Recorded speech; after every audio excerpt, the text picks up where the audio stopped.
Hey y'all, how you doing? Thanks for tuning in today. I got to I survived my doctor's appointment yesterday. That's what I'm trying to say. She had no sympathy for me.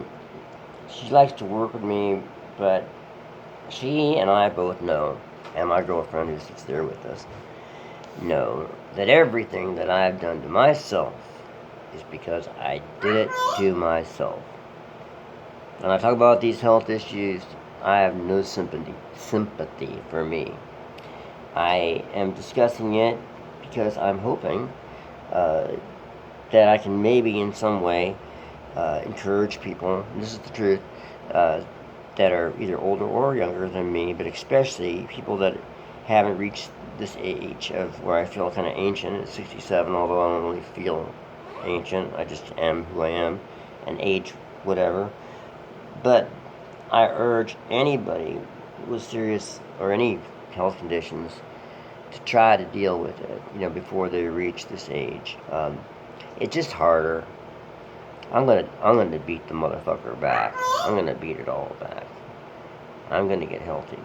I'm gonna even stop the vaping thing. I mean, vaping is, I think, better than smoking non-filter American pure cigarettes. But on the other hand, who's to say it comes out of a plastic thing? It's made in China. With all due respect to the Chinese, and you know, um, shoot, Virginia tobacco. I'm from Virginia. That's fine stuff. God knows how many people it's killed. Um, you know, um, we all have our things. You can ride an elephant and get killed. Fall right off the elephant, smack, head on the ground, dead man. So, we all know life is no piece of cake, but, sorry, this is my another advice I got back into, drinking Pepsis, and cherry Pepsis especially. But, all this stuff, this late spring, although we haven't had much of a spring out here on the west coast where I live, um, now it's summer, went from winter to summer. Anyway, I really want to see what it's like to not be addicted to anything. I'm just curious because I started life as an addict. In fact, before I started life, I believe my great grandmother in Nebraska, she had a lot of health issues back in the 1800s, late 1800s, and she was an opium addict, I was told. Now my cousin doesn't believe that, but I do. Um, and of course, my dad, coming up in the 40s and 30s, 20s, and stuff like that, uh, he smoked, ate a bunch of crummy food, died young. Still happens all the time. But it's just that, you know, cigarettes were 35 cents a pack when I was growing up as a kid, and it just seemed, you know, normal smoke. But, you know, I've done a lot of crummy things to my health over the years, and nobody forced anything into my body but me. It's just that the candy stuff as a kid, sugar addiction began, all that stuff happened early on. But anyway, like with this stick here, I learned, let's see, to push it up like that, try to really get straight with it. And then, since I have such lousy posture from some disc and all that, then I have to push my guts, my waist into the stick and come back. I had done all these great exercises for 4 or 5 of them anyway, that for consistently, and then just quit one day. So I don't know, but I do know that it's going to be a hot summer, and for months I was injured, and my legs were killing me, and this guy was doing the animal work, and meanwhile, I lost a whole bunch of weight through diuretics and stuff, which is good. I'm down to to 163 from was it 183 a few months ago. But anyway, with that came muscle atrophy, and so I got to get stronger. My arms are real skinny, and but I'm just gonna I'm gonna keep at it. I'm gonna raise this damn thing. I don't care. Rosalia's on my side, and if you're lucky to have a partner or a friend who can help you out, you're lucky. If you're alone, well, we're out here. I'm here. Other people are here. That's not quite the same, I know, as being with somebody in person. But all you guys who subscribe to me, I mean, you hear people say, oh, I love you all. I love you all. Oh, my subscribers. Hell, I don't know you guys, but I hear from you a little bit, and just the fact that you subscribe makes me want to go run to your place and subscribe to you guys. Just because I appreciate the fact that somebody has taken a precious minute or 5 or 6 minutes out of their day to dial me in.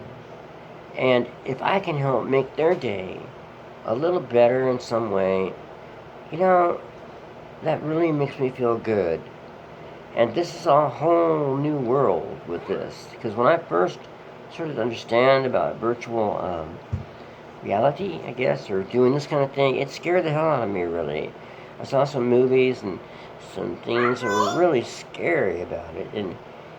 And it's still not the same, of course, as being with people in person. But it's something. At least there's a connection. And we see that we're not all so different. That I'm 67, and if somebody asks me a question because they're at 61 and they wonder what they don't want to get to be 67 the way I am. They got some health issues. They want to get those things down now. They want to correct those issues because the older we get, the tougher it's going to be. So anyway, my doctor will not remove my opiate blocker from my buprenorphine, and that's okay. I mean, I swore off heroin 20 years ago. I accidentally killed a bird, a friend, good friend, first bird I got when I came back from Europe in '97, and she was really sweet, but I let her get behind my back when I went to sleep one night on a futon, and I was on methadone. The last heroin I'd done was a couple months before, but because I was on methadone because I'd been on heroin, and she got underneath my shoulder or something, and I crushed her. It was horrible. Just fucking horrible. Wake up at 5 and see that little dude that had been such a good friend of mine. So, after I got her back home from the vet, I can't decide, I left her at the vet so she could leave to be cremated. But anyway, no, I took her home and then I went back to another vet for that. Anyway, I had the other 2 birds. And right there, I said, I'm swearing off heroin forever. This is what led me to this moment, to kill Bella Luna. Bella Luna was named after a town in Italy that I had played in the Dolomite mountain range in northeastern Italy. A beautiful town, beautiful people, wonderful place to walk around in the mountains. Big time trouble during World War I. Anyway, Bella Luna was a very special bird. They all are, but she was really special. And I have her ashes to this day, 20 years later. I'm trying to figure out the best place to put them. But anyway, the thing is that I swore it off. And Rosalia's mother thought that she was an angel from heaven. It came down, spent 6 years with me, did her thing, showed me the way out of this horrible situation I got myself into, and then left. But the situation is still there in a way. 20 years later, that is where my leg problems have come in. That is where silver dollar sized wounds of red blood-like stuff gets on my legs from these blisters that are opening up because of the diuretics that cause severe pain. And but this time I'm dealing with it. Instead, in the past, I'd cover it with different, compression and different stuff, not be consistent. This time, it's a dead deal. I'm gonna nail this problem, and then continue to work on my lymphedema with compression stockings and things like that. So whatever problems you have, earlier on, could have been dealt with in my 50s. Didn't have to wait till now. So I strongly advise, and believe me, you don't have to listen to the word I say, but I strongly advise you guys with any health issues at all, and the people that don't, to continue to work on yourselves so that you do not have health issues as you get older, by checking to a better way of living, maybe, if that's what you think you need to do.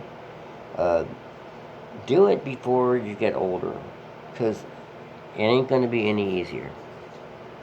Alright, so that's my little rant for my after. I don't mind the doctor, by the way, not because I could have used some heavy duty pain pills, with his problems over the months, but it would have just masked the problem, and then I would have had to deal with being sick from the narcotic medicine.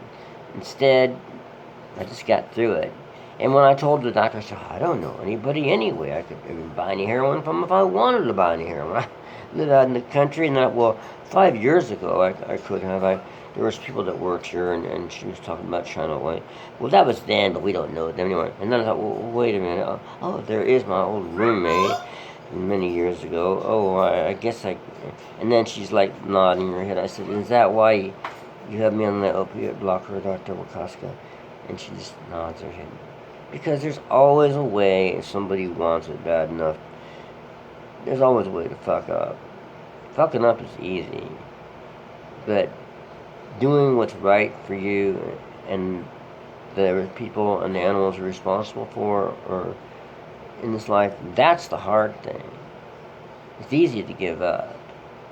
Doing the right thing, as corny as it might sound, that's the right thing to do. Alright, you guys, have a fine evening, morning, noon, or night, and the next video is going to be music. Okay? So long, babies.